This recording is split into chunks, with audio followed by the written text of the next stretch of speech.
In this video, I want to give you just two super quick tips for the artist on Code.org.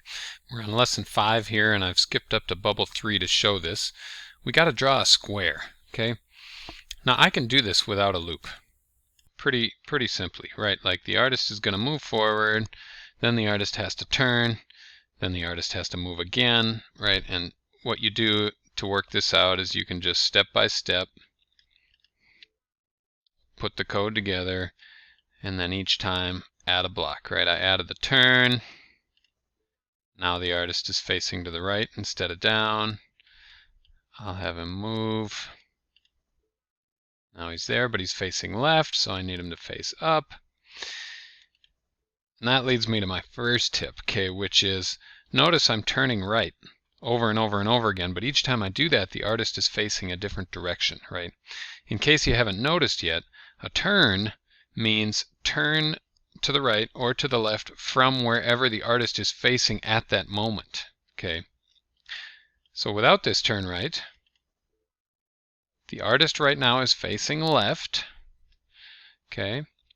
And you almost have to like turn your body the way of the canvas to notice that if you to your right now is up on the canvas.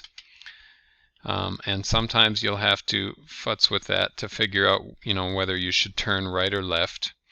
Each time you add a block, very carefully make sure that you see what that did. Even if it doesn't work, don't just blindly run off and start adding new code.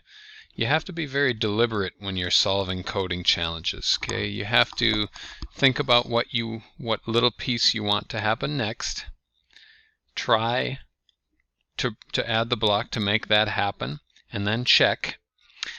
And if it doesn't work, you can't just quick go and try something else. I see students do this a lot. They just add new code, or they trash all their code, or they don't stop to think, now what just happened, right? Even though it didn't do what I wanted it to do, you have to sit and look at the wrong code and understand what happened. Okay, let's stop blabbing about that.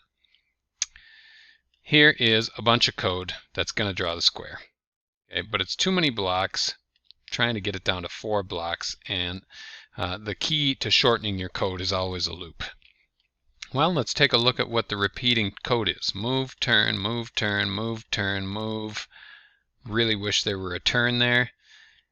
Just like we saw in the last lesson, you can always put an extra turn at the end of a chunk of code, and that will not affect what is drawn, because that just means the artist is going to face a different direction. Who cares? Well, now we've got repeating chunks. 4 of them, right? Move, turn, move, turn, move, turn, move, turn. That makes sense. A square is 4 sides.